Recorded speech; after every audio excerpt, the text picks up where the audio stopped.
We will get started. Today, on the Boswell end of things, today is day 4,906 that the store's been in business. We're really excited to welcome Mike Mariani here for his conversation with Sally Haldorson. And Sally's, of course, Managing Director of Porchlight Book Company. So why don't I go ahead and turn it over to Sally? I'm going to disappear. Sally, Mike, thank you both so much for this evening. Thank you, Chris. Thank you. Hello, everyone, and welcome. Again, I'm Sally Haldorson, Managing Director at Porchlight Book Company. Both Boswell and Porchlight are located in Milwaukee, Wisconsin. And we are somewhat sister companies in the sense that we both started out as part of the Harry W. Schwartz bookshops. And we specialize in book sales, and Boswell, of course, is a wonderful independent bookstore here in the city. Let's turn this over to our topic and our book for tonight. Mike Mariani has worked as an English professor and freelance journalist, writing feature articles and essays for The New Yorker, The Atlantic, The Guardian, The Believer, Slate, and more. In What Doesn't Kill Us Makes Us, Mike Mariani challenges our acceptance and casual use of Nietzsche's well-worn aphorism, so often trotted out in the face of hardship: what doesn't kill us makes us stronger. He counters with a deep look at the multi-layered effects that trauma and tragedy cause, and shows that while, yes, strength can be one of the many hard-earned results of weathering a catastrophic storm, trauma or tragedy actually causes a rupture in our timelines, creating an afterlife in which our very identities are fundamentally changed. Mike, before we start, I want to thank you for this book. I related very personally to the material, and I come at it as someone who objectively has survived a number of traumas over my life, including, like you, the death of my mother at a young age. But a more relevant example to this book is that my husband was diagnosed with acute leukemia at 47, and while a stem cell transplant saved his life, he's not the person he was before his illness. And so this book speaks directly to his experience and mine as his spouse. And so I'm thrilled to have this chance to talk to you about a book that I think is so important, and I think that so many people are going to share with loved ones who might be going through more than sometimes we think we can handle. So welcome. Thank you. Thank you so much for having me. And I really appreciate those personal connections that you drew. That means a lot. I'm hoping that you will start us out with a bit of reading to introduce those who have not had a chance to read the book. You have a few pages that you're willing to read, or a section? Yes, absolutely. Awesome. So this is, just to contextualize it really quickly, this is from the introduction. I'm kind of looking back on a therapy session that I had a few years ago that sort of caused me to think very differently about my life, about my self-image, about how I conceptualized my identity. Mm-hmm. As I contemplated my constellation, I began to lose confidence in Nietzsche's aphorism. If my own tribulations had given rise to these attributes, then why wasn't that relationship illustrated more clearly in the wider world? I became skeptical of how Nietzsche's claim could be reconciled with all of the world's illness, physical disability, or even adverse childhood experiences, ACEs in medical parlance, that often presage difficult adult lives. I also had trouble squaring the idea that calamities strengthen us with the growing body of evidence demonstrating how trauma negatively affects the brain.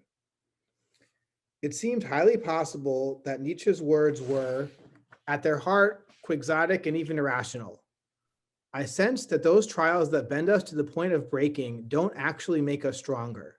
Or if they do, it is an elusive, qualified strength, one that hardly exists in the vacuum that the timeless adage suggests. But if tragedy and trauma don't make us stronger, I needed to know how they do change us. My conviction was unraveling, and in its place was a question that seemed as pressing and vital as any I'd ever come across. When you peeled away the rhetorical romance and the rousing apothegms, how did catastrophes change people's lives and identities?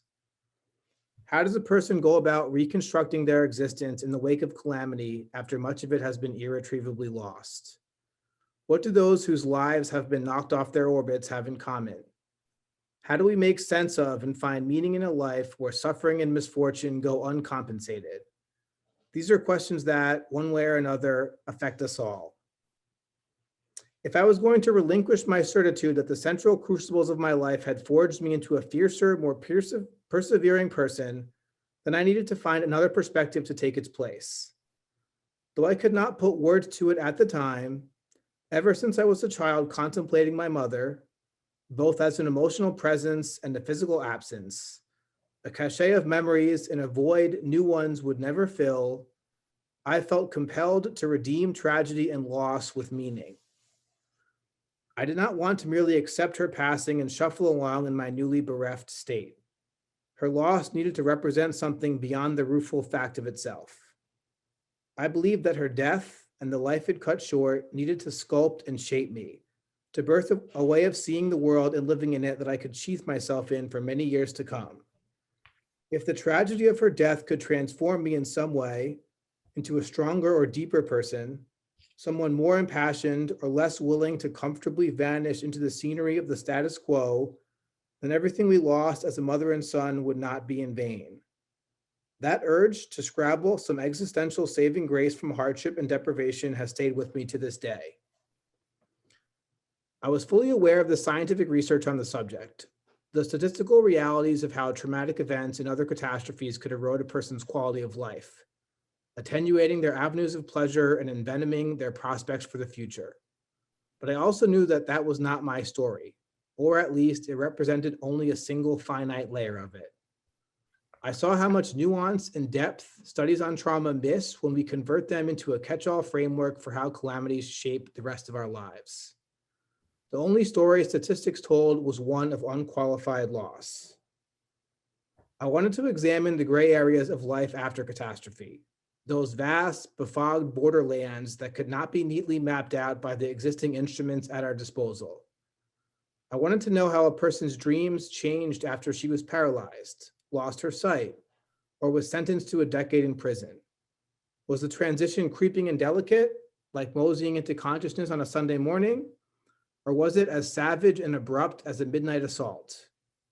I wondered how a person's relationship with joy changed following an event that irreversibly robbed him of the chief avenues through which he once drew pleasure. I envisioned, in part based on my own experience, an intricate period of adaptation, a long private reckoning with those vacuums, conspicuous as the ghostly outlines in a room stripped of its furniture, followed by a private odyssey in search of what might replace them. I suspected that there might be some kind of pattern to the aspects of our lives that were lost forever and the means we undertook to discover what would take their place. Thank you for reading that. There were some lines in there.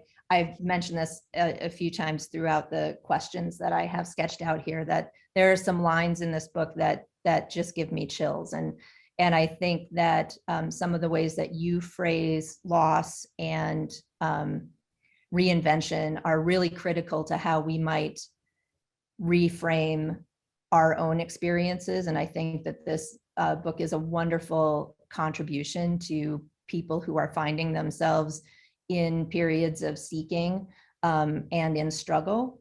And I think it shines a light on what is so often hidden, which is life after catastrophe, as you said. You write, I'm going to quote you, enduring catastrophe is in some ways the least understood, most deliberately overlooked rite of passage we have. It is the fulcrum of a relationship so simultaneously urgent and timeless that we have been grappling with it ceaselessly since antiquity, the one between tragedy and identity.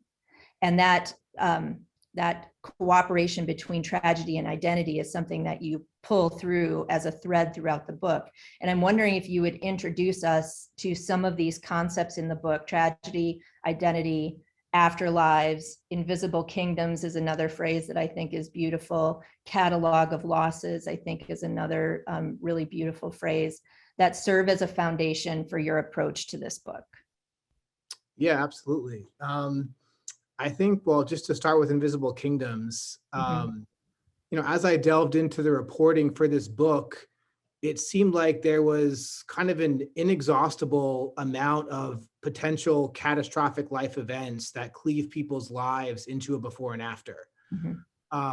whether it was, the loss of a child, serious disabling chronic illness, amputation, blindness, the various forms of disability.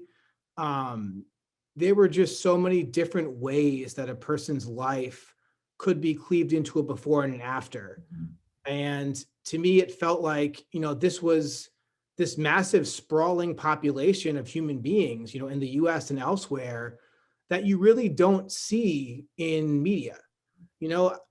One of the things, one of the touch points that I remember thinking about over and over as I was kind of conceptualizing the book is how, when it comes to traditional media and journalism, tragedy is looked at immediately after it happens. We look at school shootings in the immediate aftermath.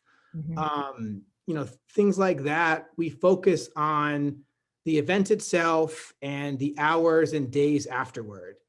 And so, these lives are really kind of marginalized and overshadowed and kind of pushed under the rug. And so to me, it just felt natural to conceptualize them as these invisible kingdoms, these places where millions of people reside and grapple with these extreme crucibles, but they do so in a way where they're really not visible to mainstream culture and society.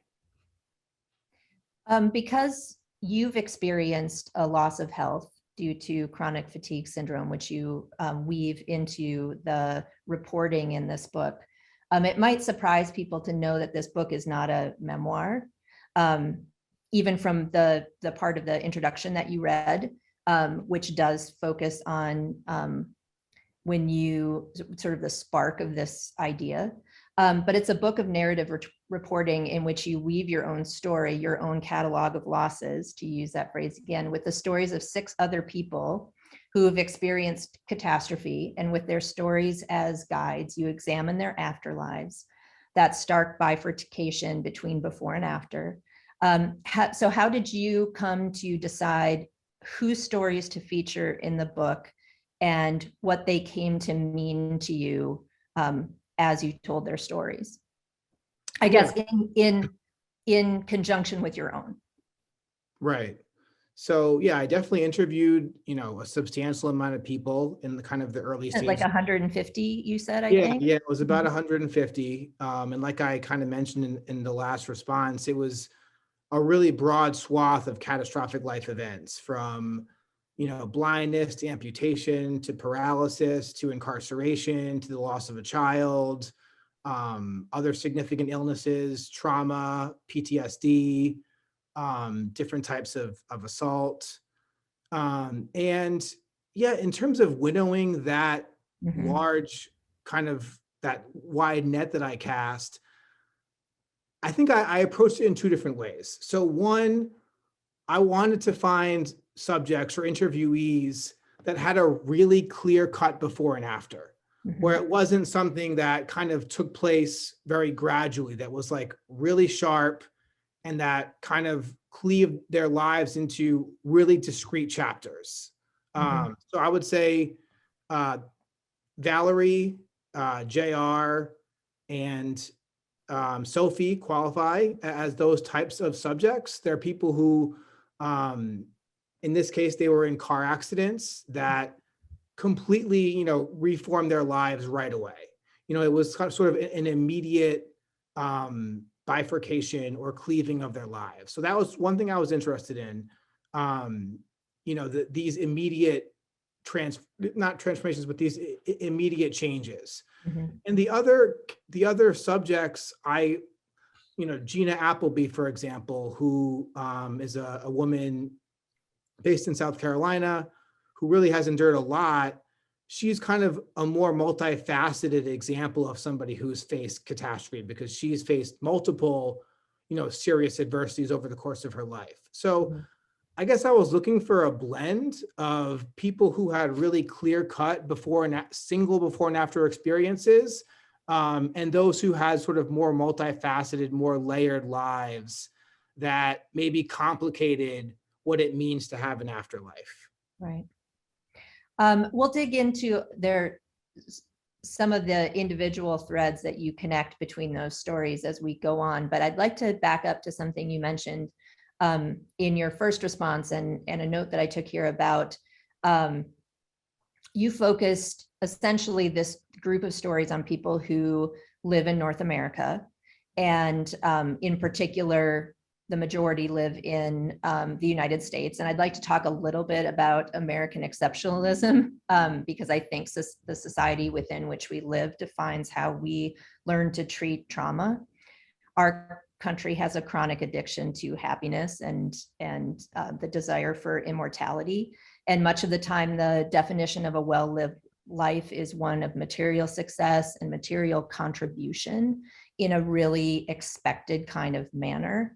But there are such systemic disadvantages for people who experience disability, which is far more common than one wants to accept. I think when we all stop and think about the fact that age, even if you've had a fairly harmless arc over the time of your life, like age brings disability for the majority of people.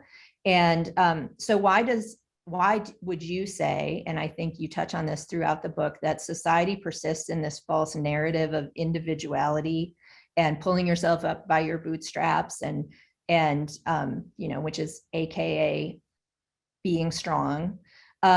And you call it a preservation of our absolutes that hides that which many of us do or will experience. Yeah.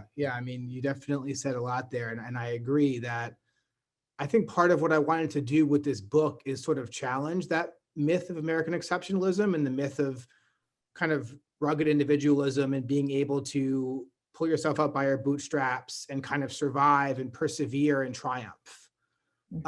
Because to me, once you get beneath or go beyond these kind of homogenous American narratives, you do see that there are, a great deal of lives, whether it's through incarceration or disability or various other catastrophic events, where people are not able to, to thrive in that type of way. And yes, I think that the idea of absolutes is definitely an important one here.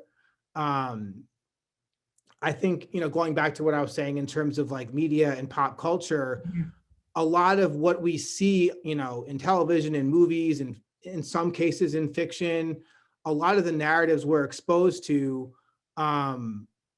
show people that are healthy, that are able-bodied, and that are able to basically live a continuous life that is not permanently ruptured. Right. And that's kind of our always category. The idea that we're always going to be living a certain type of life. And that sort of, there's a contract or an implication that type of life will never be violated.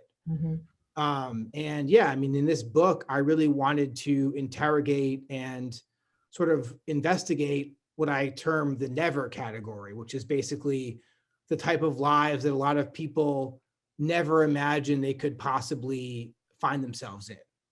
And I do think, it feeds into American exceptionalism, and it sort of helps us to imagine our lives in a certain way when we, create those two different categories, and we put certain lives in the never category and certain lives in the always category.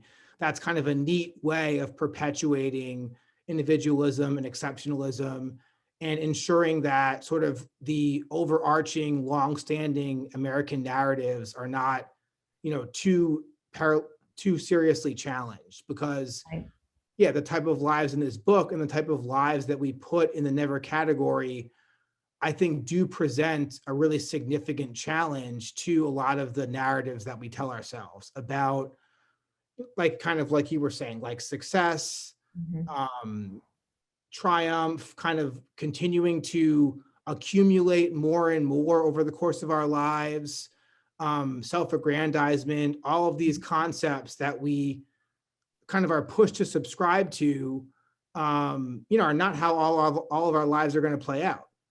And so, just investigating this never category to me is a way of challenging those beliefs and convictions. I think there's question about value too, right? Like when those of us who have had that cleaving, that separation between before and after, then are faced with what after is. And if we can't perform in a way that is conventionally contributing to society, meeting the expectations, whether it's, mobility to cognitive ability to actually being able to take care of another person, contributing to capitalism, all of those things, that I think that adds a secondary burden to surviving the catastrophe, is then saying, well, what am I of value if I can't be all the things that society is telling me that I should be in order to be successful? So let's talk about the title of the book. And I think there's a lot of weight that comes in the title of the book. And since I won't give away the end of the book, there is a callback to it in the final lines that I think is really important too. But you take on the Nietzschean aphorism, "What doesn't kill us makes us stronger." And in the title of the book, you eliminate the word stronger. And that serves to emphasize the makes us, right? The shapes us, the influence of what happens then results in the person that we become, and takes away the focus on the value of strength alone. So I'm going to read a couple of lines here that I've picked out that you wrote. Individuals leading after lives are almost always stronger than they were before their catastrophes because their altered circumstances require them to be. And so in that statement, you're saying it's not that people don't gain strength. It's just not that earned strength is often the strength that's needed for survival, not some other kind of superpower, I suppose. Maybe the superpower is in survival. And you also write, "The will and wherewithal born out of catastrophe cannot be showcased, glorified, or even reliably observed, because it is subject to constant confiscation, a daily toll that must be paid so that the embattled may continue progressing through their lives. Misfortune may create strength, but some circumstances ensure that those qualities never transcend the misfortune that begot them. Catastrophe creates that which it requires." And that last line is one that I've noted, it gives me chills. And I've said that to myself many times since reading it. Can we examine strength in the way that you have focused on it in the book? And why did you set out to challenge that particular long-held value? Yeah, it's a great question. I guess I see it as a two-parter. So to start, I really wanted to kind of confront and interrogate Nietzsche's aphorism because it meant so much to me for a long time. Mm-hmm. Especially as I mentioned in the book, in my youth, in my adolescence, in my 20s, in the first few years after being diagnosed with chronic fatigue syndrome, it was something that was a real source of empowerment, of maybe the romance of self-aggrandizement. It was something that was kind of inspiring and empowering and motivating. But, over time, and as I also talk about in the book, during this constellation therapy session, I gradually became disillusioned with the aphorism. And I slowly came to interrogate it more and more. And over the course of writing the book, as you kind of allude to in those lines and those passages, I do find a much more nuanced idea about what kind of strength comes out of these catastrophic life events. And so ultimately, I don't think that Nietzsche's aphorism is completely incorrect. Mm-hmm. It's just that the way that we've kind of inherited it and interpreted it, and sort of the glorification of suffering that it espouses, is to me extremely misleading and deceptive. Mm-hmm. Because although it is my conviction that, when you go through these experiences, you do have greater reserves of strength, of resilience, of fortitude, of wherewithal, whatever term you want to use. The paradox there is that those deeper layers of strength that we are forced to develop in the wake of these types of experiences are absorbed by the experiences themselves. Like catastrophe creates that which it requires. So, I spoke to a lot of parents who lost children, that none of them ultimately became among the central subjects of the book, but I do feel like I learned a lot from them. And they, to me, are a perfect example of this idea that, every day is much more emotionally harrowing for them, since losing a child, in that specific afterlife. But on the outside, they might come across as more emotionally fragile, and maybe even less resilient than they once were. But, internally, they're negotiating and navigating much more than they did before. So in one sense, they have a much deeper reserve of strength and fortitude than they ever had before, but it's not the kind of strength that is easily manifested. It's not something that we can see or observe, or that can be kind of flaunted. It's a much more internal trait that, again, is really not as visible to outside observers. It's just such an important unveiling, I think, to me, about just the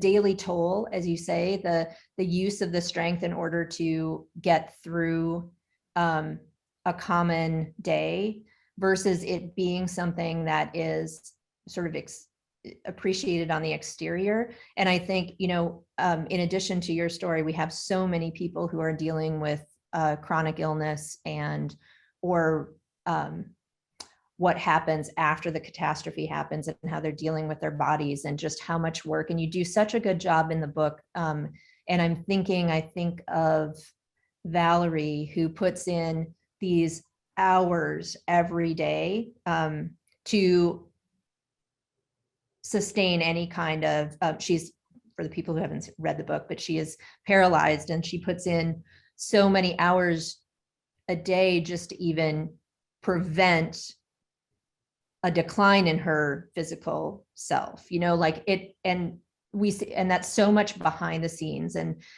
you already did address the sort of the media and the stories that the media shows us about catastrophe, trauma, tragedy, and provide us with this sort of patent narrative that is about overcoming, right? And the characters featured in TV and movies are often exceptional.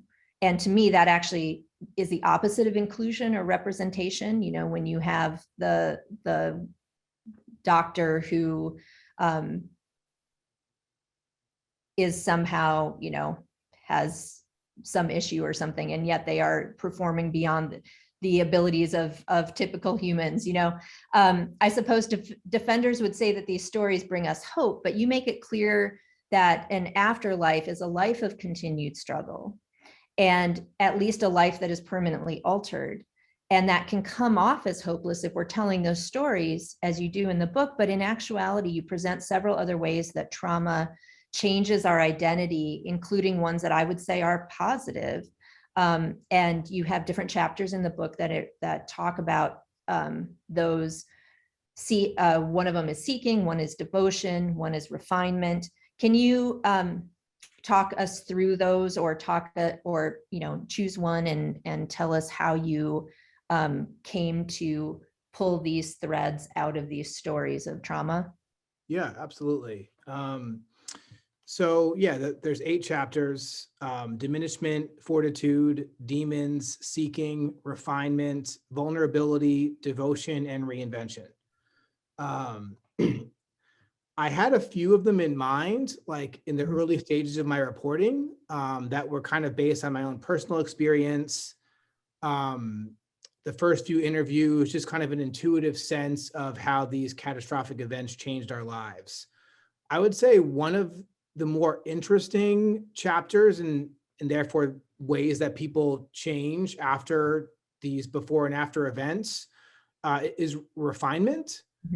So that's one that I would say I really did not expect to include at all before reporting for the book, but after speaking to, over 100 people and kind of deciding on which of these interviewees I was ultimately going to feature in the book, I felt that it was really unavoidable. Like there was an inescapability to including this concept of refinement. And the way that I discussed it in the book is basically, a lot of people who go through these types of events need to refine or purify or simplify their lives in order to survive and thrive. So like speaking of Valerie, so Valerie, who was in a car accident when she was in her late adolescence, she became paralyzed.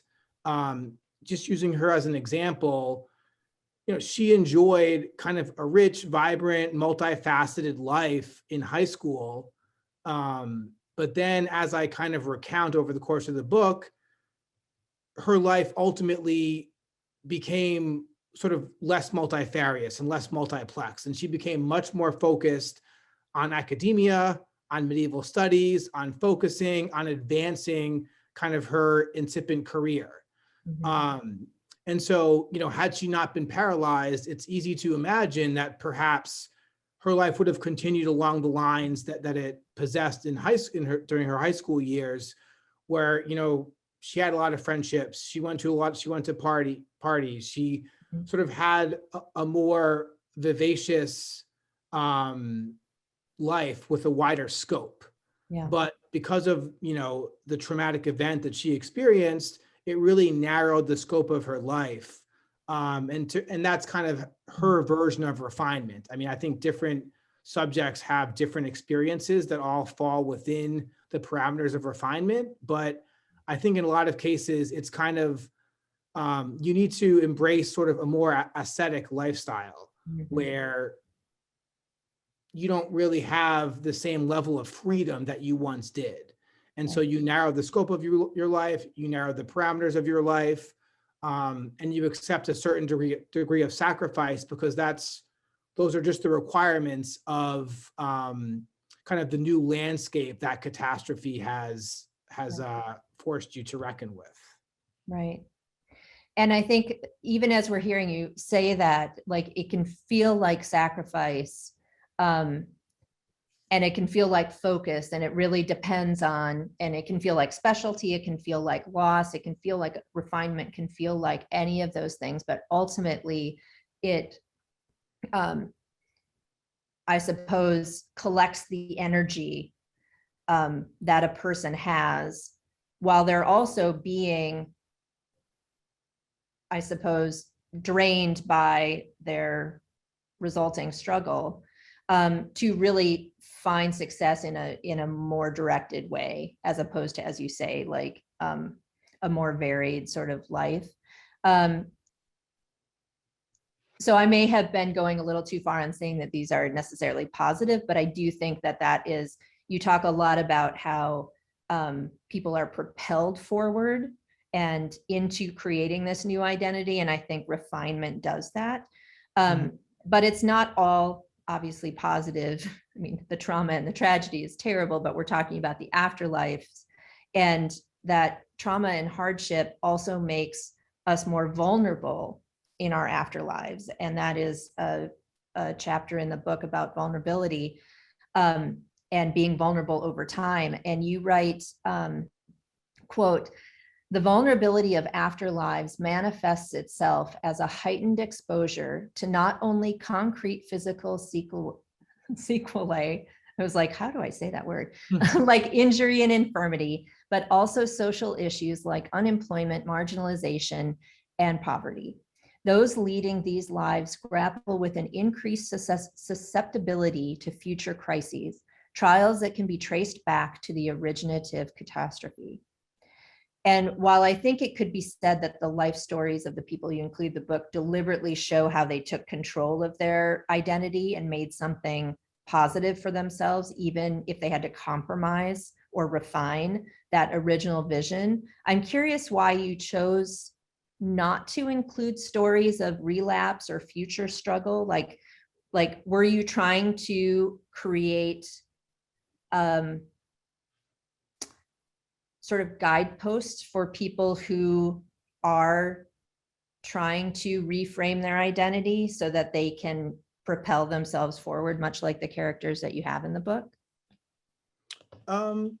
So originally, actually, the way I was thinking about structuring the chapters was to include vulnerability earlier, and to kind of end on a more, for lack of a better word, triumphant note with devotion and reinvention.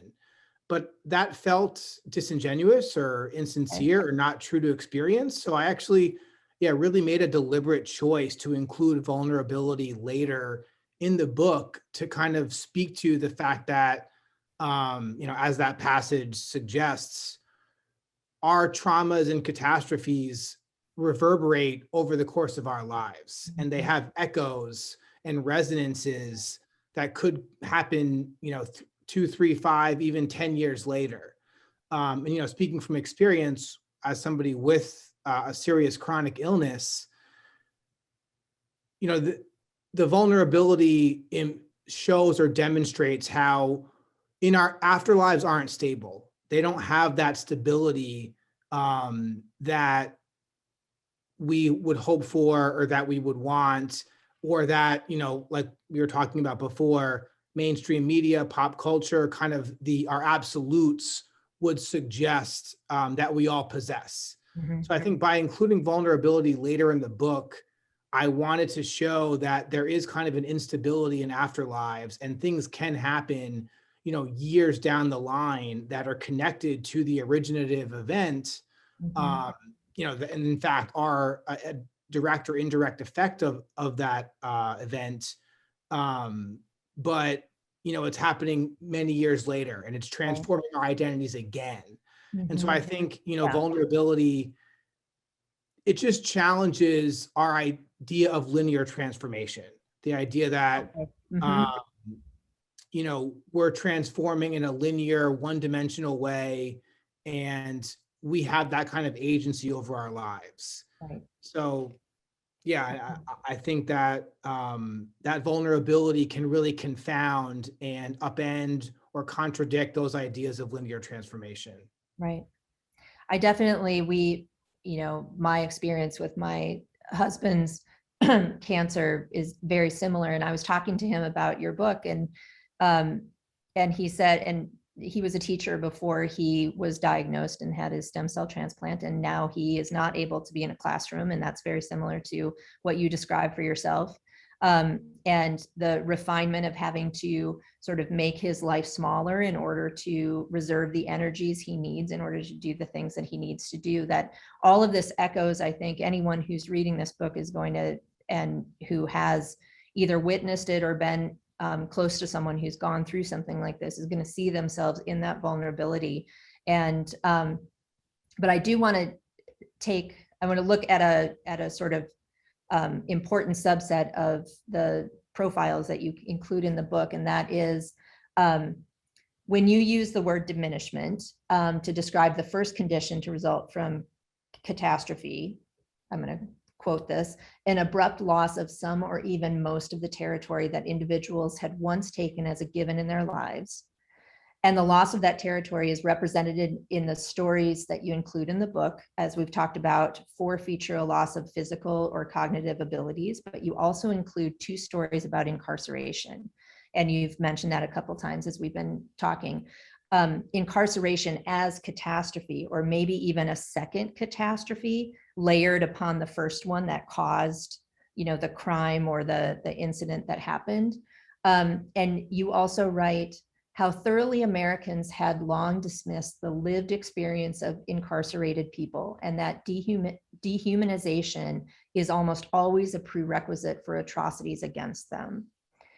The inclusions of these stories in the book might surprise some people for a variety of reasons, but because I think we have an uncomfortable relationship with who deserves hardship, right? And who doesn't.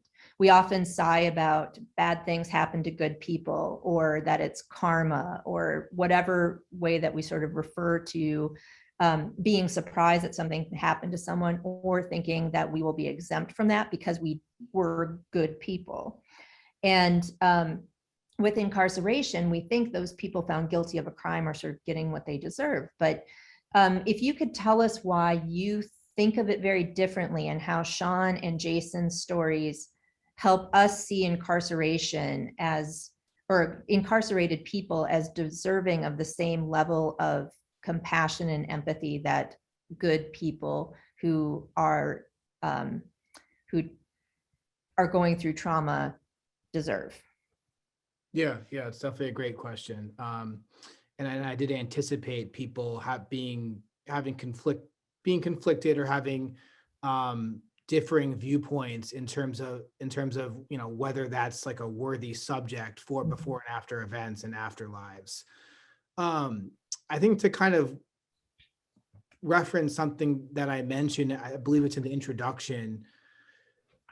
Yeah, we sort of take for granted the idea of retributive justice, and the idea that people are getting what they deserve, and there's a reciprocity there that allows us to not think about or not worry about incarceration. We think that, okay, well, these individuals committed a crime, and now they're suffering from a reciprocating equal punishment for that crime. And so that kind of sense of equality, that they're getting what they deserve, that there's kind of a cause and effect, I think allows us to not think about people that are incarcerated, or to marginalize them, or to put them out of our minds. But when I began reporting for this book, I don't think I had necessarily a significant amount of background or context or knowledge about incarceration, but I did choose to include it, in the reporting net that I cast. And what I found was that in a lot of cases, not that I'm the arbiter of, the negative effects of the crimes that some of these individuals committed, but ultimately the amount of suffering that incarcerated people endure behind bars, whether it's through isolation, through PTSD, through exposure to violence, through dealing with violence personally. I just think there's a certain level of suffering and isolation and trauma that they endure that, to me, measures up to a lot of the other types of catastrophic life events that I explore in the book. And the other reason that it seemed to me to be an eminently worthy topic or category for before and after events is the experiences that people undergo during incarceration really do force them to change their identities. Because it's such a unique set of circumstances, in the sense of you're being stripped of everything that once made you who you were. All the markers of identity, whether it's your career, your relationships, your home, your hometown, all of those things that kind of layer on a person to give them a unique, distinctive identity, it's all being stripped away.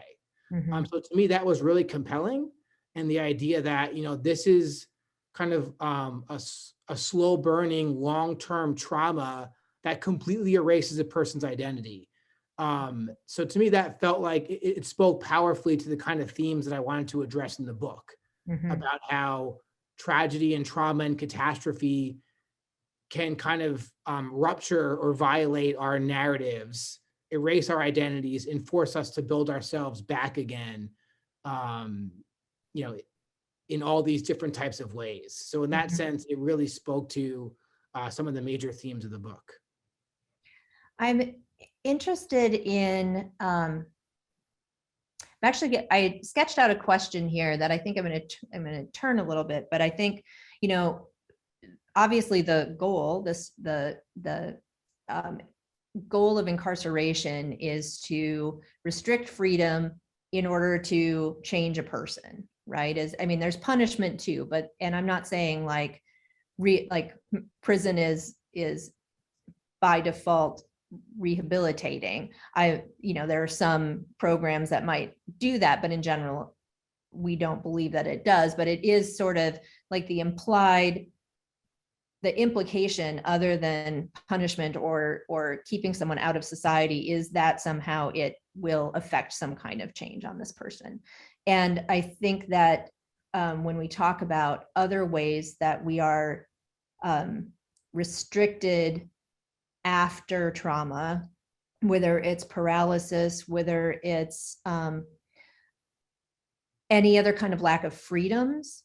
And I was toying with this idea of freedom. And if freedom is the thing that is the common factor of what each person in this book and the people who go through these traumas have restricted in their lives. And we're just sort of hardwired to want as much freedom as possible. And when that freedom is constrained, we have to adapt to whatever literal or figurative box that we are in. But I think what's more interesting about that is something that you said a little earlier about agency and how much agency we have in our lives. And one of the lines that you write is about your own situation is, I began to feel that I was suspended between the person I was before I got sick and whatever person this catastrophe was going to change me into. And the way that is phrased, that there is, there's an inherent passivity to that change is being done to you, that you are going to be afflicted by something out of your control. And I'm really interested in, you don't spend a lot of time in the book talking about, or even the people that you interviewed talk about being a victim at all, or victimhood, or trying to get around a feeling of victimhood. But instead, you're really talking, I think, about agency within the freedom constraints that we are all given. Would that be correct in saying that this really is a book about taking the agency that is available to us? Yeah, I think you could definitely look at it like that. I really liked what you said about freedom. I think that really is a really compelling way to kind of unify all the narratives, including my own. And it does kind of resonate with some of the passages where I juxtapose people who haven't experienced catastrophic life events with those who have. If you haven't been through these types of experiences, you do have a certain level of absolute freedom. Your cognition, your body, your finances, your status, all of these things are completely uninhibited. And you're able to enjoy absolute freedom. And that's something that we romanticize and glorify. And really, obviously, freedom is like one of the chief overarching ideals in America. And I think there is like a sort of a freedom in terms of our identity that, many of us enjoy and thrive off of. And I think that the subjects in this book, like you said, they all have had that freedom inhibited or compromised in some way, whether it's, literally being incarcerated, being paralyzed, experiencing limb loss, experiencing blindness, having our cognition or cognitive faculties compromised in some way. I think a lot of it really can be boiled down to a loss of freedom. Right. And that loss of freedom then forces us to, as you say, address our lives and understand, well, what does our agency look like now? Because it's really easy to seize one's agency if none of your faculties or opportunities have been grievously compromised by a catastrophic life event. That type of agency is easy to understand. It's transparent and clear. I think the agency that these subjects are trying to discover over the course of the book is a much more difficult one, because it's kind of immersed in their compromised freedoms. And so, yeah, if you looked at each subject, I mean, I think, again, to go back to Valerie as one example, I think she learned over the course of her 20s that, for her greatest agency existed in her pursuit of medieval studies and academia and becoming a scholar. That's where she felt like she could kind of activate her agency in a way where maybe she wasn't able to in all these other theaters of her life. Right. So yeah, I think it's definitely a more kind of narrow, nuanced conception of agency that we have to come to terms with. But I hadn't thought about it like that. I think it's a really great insight, the idea that all of these subjects in different ways are discovering what aspect of their agency still exists after these catastrophic life events. Yeah. I think that, we can go in so many different directions. I actually want to focus on one fairly small chapter that you have included, that is stories we tell ourselves. And I was really fascinated by this one as well. You talk about you yourself having consciously tried to tie two of your traumas together in a sort of karmic cause and effect. When you were young, you caused a violent car accident that left you and a friend actually unharmed. But then later in life, you received your diagnosis of chronic fatigue syndrome, and you did some amount of work trying to tie those two things subjectively tie those things together. And when we experience trauma, we so often want an answer to the question, why me? That we create these, as you say, these subjective narratives to give us an answer that is unanswerable. And I'm curious that whether we say so many of these aphorisms that we've already been talking a little bit about, like God only gives us what we can handle, or those kinds of things another popular one that people use is, I'm not going to be able to think about it, but basically like whatever happened was supposed to happen, that things worked out the way that they were supposed to. And I think that I'm curious about like this need to craft some type of subjective narrative to provide an answer, and to sort of attach that tail to the donkey and say, this is why this happened to me. Yeah, I think that stories we tell ourselves, that sort of subsection, that interlude, just speaks to, I think, how much I wanted to graft meaning onto my chronic fatigue syndrome.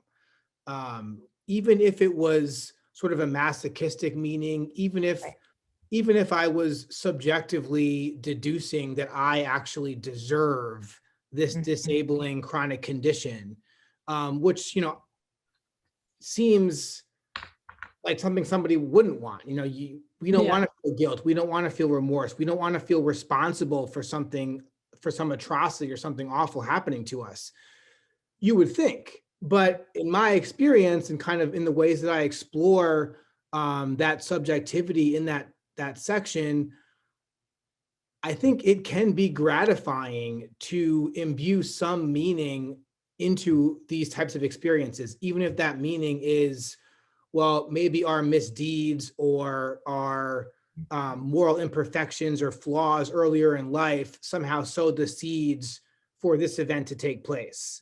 And I kind of go into touch a little bit on how that type of logic, this magical cause and effect, exists in fiction, in movies. It's kind of omnipresent in culture, even though we don't really consciously realize it. Right. So, I mean, I think that we have a really hard time accepting a meaningless event. Yeah. And, we're hardwired in some way to ascribe meaning to everything. So even if it's extremely subjective and illogical, there's that sort of pull or that compulsion to attribute meaning to all different types of, well, especially to the most defining events in our lives. Right. And so for me, those two events kind of created kind of this equilibrium in my life, and they sort of seem to kind of resonate with each other, even though objectively I understand that they're completely unrelated and not, there's no logical causal relationship between them. It felt to me like it was a way of there being some kind of purpose behind this this diagnosis. What I really liked about that is that you didn't actually spend time in that interlude, as you called it, which is perfect, either judging yourself or judging anyone who might need that. It actually that it was, as you said, it was a sort of a magical thinking that harkens back to, the Joan Didion book, The Year of Magical Thinking. And just this feeling that, if we need stories, we can rely on stories. And speaking of stories, we only have a few minutes left, if that seems incredible, that we have about 4 minutes. And I had other questions for you. I had questions about literature. I had all these things. But I want to close with something that has really touched me in the book. And it's actually at the end of the introduction. You write the following. This is a quote, the final paragraph of the introduction. Of the course we take through life, Saint Cyril of Jerusalem wrote, "The dragon sits by the side of the road, watching those who pass. Beware lest he devour you. We go to the Father of souls, but it is necessary to pass by the dragon." And then you extrapolate, those people leading afterlives have passed by the dragon, faced down its scalding plumes of flame and jackknife teeth and scythe-like claws, and the confrontation could not have done anything less than change them forever. And that last line is another line that gives me chills, that speaks so directly to my experience.